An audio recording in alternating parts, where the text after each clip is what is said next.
See that? That's St. Anne's Church, Roman Catholic, here in Mattawa, Ontario, Canada. It's my childhood church. Spent a lot of time here as a kid. I was even in the choir until age like 13, 14. Do you have any idea what that does to your social standing at that age?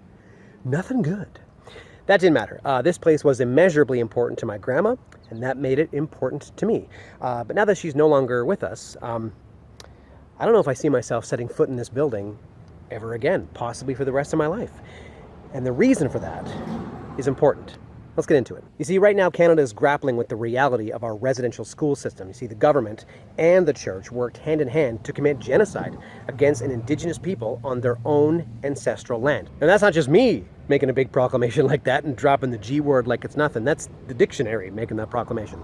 And the UN and a court of law. Now, you would think, in the face of the worst thing that Canada has ever done, and a hot contender for one of the worst things that humanity's ever done, in the last few centuries at least, that the church would be, humble, sheepish, apologetic, consolatory, perhaps, charitable even. No, not exactly. Instead, we're hearing stuff like this. Whoa, it wasn't just us who did all this stuff. Yes, I know, there were some other players involved, but let's be real here. The Catholic Church is kind of like the Freddie Mercury of the Indian Act. Maybe you didn't found the band, and yeah, there were some other guys doing some other stuff, but come on. You guys did the bulk of the work. And you're still singing the same old familiar songs. Like this guy. Bishop Richard Gagnon, he had the brass bells to insinuate that because of false claims, exaggerations, and accusations that it was the church who were actually the ones who were being persecuted. Dude, when you made this statement, the whole nation had their flags at half-mast. Read the room, dick. Reverend Miranuk in Alberta said that there was actually a big lie and that those children died of natural causes in regular cemeteries. Hey, guy, if a school, if you can even call it that, has a cemetery out front instead of a playground, yeah, something bad happened there. Red flag. Reverend Owen Keenan said that there was much good done by those schools, and the survivors could go on to thank those schools. Right, in the same way the city of Toronto should thank the SARS virus because we got a concert out of it. But Father Emile Real, boy does he take the wafer on this one. He actually said that residential school survivors lied about abuse to get more money out of the church. Jesus, take the wheel. You know what, Father? You raise a good point, though. Let's talk money. By conservative and modest estimates, the Catholic Church is worth about $4.1 billion. Billion with a B. I'm not even including Vatican gold-trimmed robe money. That's just Canada. And it was decided in a court of law they would have to pay $24 million to Indigenous causes for what they did. Now, let's just pause and look at that number for a second, okay?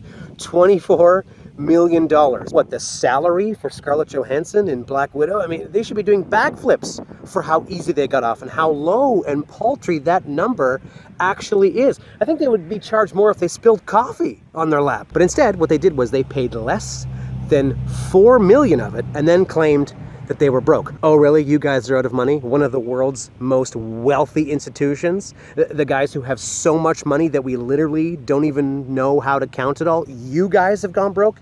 You guys. Wow. You think that would be a bigger story. However, in their defense, they did do a fundraiser where they raised $130 million, which they promptly spent on renovating a church in Montreal.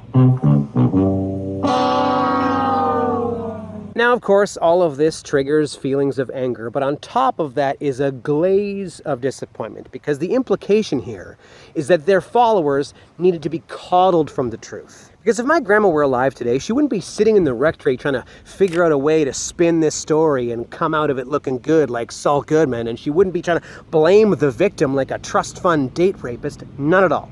She would have, first, a big moment of introspection, a huge salty tear cry, and then she would come out of this trying to figure out a way to make amends. That's what my Catholic grandma would do. Come to think of it, I'm pretty confident that Mrs. Kelly and Mrs. Wilson and Mr. DeRoche and all my other St. Anne's choir buddies would have the exact same take as she would. Derek, are you insinuating that the average modern Catholic has a better moral compass than the leaders of this church? No, I'm not implying that. I'm saying it outright. Well, I'm not fond of how comfortable you are saying these blasphemous things about the church. They said sorry. Ah, yes, of course, the apology issued on September 24th, 2021? Is that the real date? Oh, that's a fresh egg. The Canadian Conference of Catholic Bishops, or CCCB, did admit to grave offenses and did issue a heartfelt apology.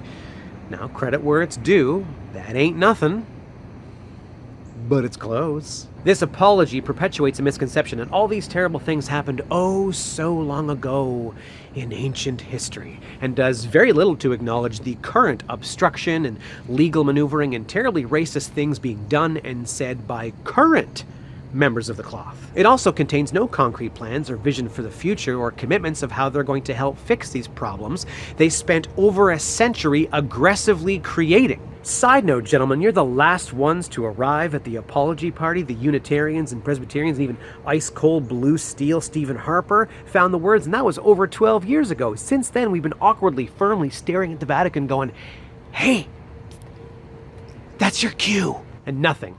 Silence for years. Well, nothing except the gentle collective whooshing of Catholics turning their backs on you. Whoosh. So please forgive my skepticism, but your apology coming now feels a lot less about the right thing to do and more about the emptying of your pews. So because you guys blew it worse than Indiana Jones 4, I went ahead and rewrote your apology for you. Now, this is not made for the Pope or the Cardinals. If we have to sit around and wait for those guys to catch up with the rest of the world, we're going to be waiting a pretty long time. This is a custom-made sermon for every priest or reverend or pastor in a small town or inner city that pays more attention to the followings of Jesus than standing around waiting for orders from the Vatican. This is for you. Feel free to plagiarize every dang word of it or snippets of it. Either way, you have my blessing. You're the horse, here's the water. Brothers and sisters, our hearts are heavy this year. We are in a period of growth as we are learning about the horrors conducted in this very country against Indigenous peoples. For all of us, the story was troubling. Perhaps equally surprising to many of us was how this information was successfully kept from our ears for so very long. The details are grim and dark, deeply disturbing for anyone with any remnants of a social conscience. There are some in the Catholic Church who would feel more comfortable trying to downplay these atrocities. There are even some who have chosen to distort or even flatly lie about what they are hearing. I'm quite disheartened by this, as that is not the way of Christ. It is Jesus, the Redeemer, not the denier, the Prince of Peace, not the Prince of Public Relations. We cannot and must not deny the Catholic Church's role in this atrocity. To do so only extends the timeline of suffering and deepens the wounds that have been inflicted. It would be easier, of course, for us to turn our backs, throw our hands up and proclaim that it was not us personally who committed these atrocities. Our hands are clean of this. For I did not lay one brick in one residential school, and the deaths of thousands of innocent children were not under my watch. Therefore, I am absolved of any responsibility. However, just as the sins of the past are profoundly affecting the Indigenous people today, so must we atone for the misdeeds of our predecessors. However, we will never be able to fully restore what has been taken. Sacred, honored traditions have been splintered and disrupted. Indigenous languages and stories have been eroded, diminished, and in some cases lost altogether due to the strains of vigorous oppression. And most tragically, the loss of family, both literally and figuratively. Children torn from their parents for such a prolonged period of time that upon their return they felt like strangers in their own home, or in some cases never returned at all. We will not be able to undo these deeds any more than we can reverse the passage of time. But I am not here to talk about what we cannot do. I am here to talk about what we're going to do. We are going to extend our hand and open our ears, not fold our arms and dig in our heels. I am asking you to warm your hearts, for they are needed to warm those amongst us who have grown cold.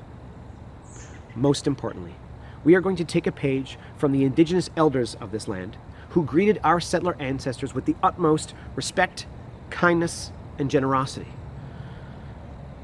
Fortunately, our predecessors did not return the favor, but we will be the generation that does better and breaks this cycle.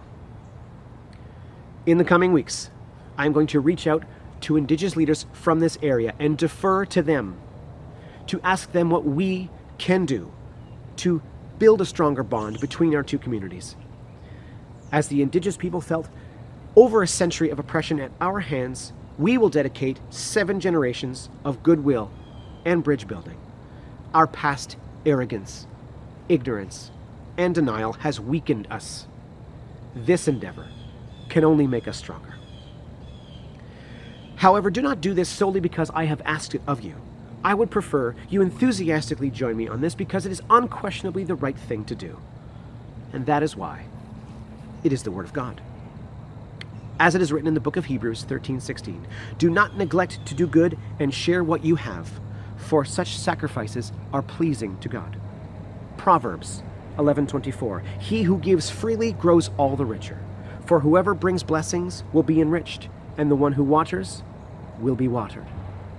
And perhaps, most fittingly of all, Proverbs 3:27, do not withhold good from whom it is due, when it is in your power to do it. It is most certainly within our power to do this. Therefore, we must. Praise be to God. In closing, I have only this to say to any high-ranking member of the Catholic Church. If being more Christ-like is too aggressive and radical a turn for you guys, then all I am asking is for you to meet me halfway and open your hearts and your arms just as wide as my grandmother Marion Gravel was able to. If you can do that, that's already going to be a vast improvement to what I have been seeing.